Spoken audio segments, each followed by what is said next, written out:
ബ്രസീലിന് പുതിയ പരിശീലകൻ എത്തിക്കഴിഞ്ഞാൽ നിലവിലുള്ള പ്രശ്നങ്ങളൊക്കെ തീരുമോ? ഒരു ഭൂരിപക്ഷം തീരും തന്നെ പ്രതീക്ഷിക്കണം. കാരണം നിലവിലെ പരിശീലകന് അദ്ദേഹം എന്തൊക്കെ കാണിക്കുന്നുണ്ട്, നല്ല പ്ലേയേഴ്സിനൊക്കെ കൊണ്ടുവരുന്നുണ്ട്. പക്ഷേ എന്തോ ടീമിനൊരു ഭാഗ്യക്കുറവ് അല്ലെങ്കിൽ അദ്ദേഹത്തിൻ്റെ കഴിവ് കേട് എന്നൊക്കെ വേണമെങ്കിൽ ഇതിൽ പറയാം. ഒരു പരിശീലകൻ വന്നിട്ട് നല്ല ക്വാളിറ്റിയുള്ള നല്ല റെക്കോർഡുകളുള്ളൊരു പരിശീലകൻ വന്നിട്ട് ടീമിനൊന്ന് മാറ്റിമറിച്ചാൽ അടുത്ത വേൾഡ് കപ്പിലേക്ക് മറ്റുള്ള ടീമുകൾ പോകുന്ന പോലെ ബ്രസീലിനും പോകാൻ കഴിയുമോ? കാർലോസ് ഏഞ്ചലോട്ടിയുടെ പേരാണ് മുൻനിരയിൽ കേൾക്കുന്നത്. അദ്ദേഹമാകട്ടെ ക്ലബ്ബ് വേൾഡ് കപ്പ് കഴിയാതെ തീരുമാനങ്ങളൊന്നും എടുക്കില്ല എന്നുള്ള റിപ്പോർട്ടുകളും അതിൻ്റെ കൂടെ വരുന്നുണ്ട്.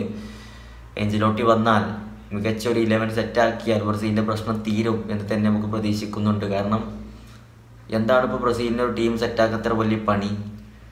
ലോകത്തിലെ മികച്ച ക്ലബ്ബുകളിൽ കളിക്കുന്ന താരങ്ങളാണ്. ബ്രസീലിൻ്റെ ലൈനപ്പ് ഒന്ന് എടുത്ത് നോക്കി കംപ്ലീറ്റ്ലി. യൂറോപ്പിലും അതുപോലെ തന്നെ ബാഴ്സലോണയിലെ റാഫിന, റയൽ മാഡ്രിഡിലെ റോഡ്രിഗോ വിനീഷ്യസ്, സിറ്റിയിലെ സാവിനോ, അങ്ങനെ കംപ്ലീറ്റ് ഫ്രണ്ടിലും ബാക്കിലൊക്കെ കളിക്കണമൊക്കെ യൂറോപ്പിലെ മികച്ച താരങ്ങളല്ലേ. ഗോൾ കീപ്പർമാരുൾപ്പെടെ ആലിസൺ അഡേഴ്സന് ഒക്കെ എന്താ കുറവ്? മികച്ചൊരു 11 സെറ്റാക്കാൻ കഴിയാത്തതിൻ്റെ കുറവ്.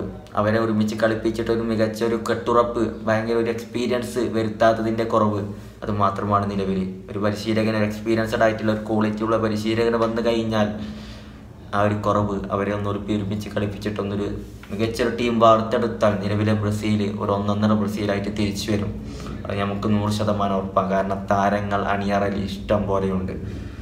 അഞ്ചലോട്ടിയുടെ പേര് കേൾക്കുന്നുണ്ട്. അഞ്ചലോട്ടി ഇല്ല എന്നുണ്ടെങ്കിൽ ടിറ്റയെ തിരിച്ചു വിളിച്ചേക്കും എന്നുള്ള ന്യൂസുകളും ഒക്കെ വരുന്നുണ്ട്. ഏതായാലും ബ്രസീലിൻ്റെ നിലവിലെ പരിശീലകനുമായിട്ട് ഇന്ന് കൂടിക്കാഴ്ച നടത്തുന്നുണ്ട് പ്രസിഡന്റ്. അത് കൺഫേം ആയിട്ടുള്ള കാര്യമാണ്. കാത്തിരിക്കാൻ നമുക്ക് നല്ലൊരു ബ്രസീലിൻ്റെ തിരിച്ചു വരവിനായിട്ടില്ലേ.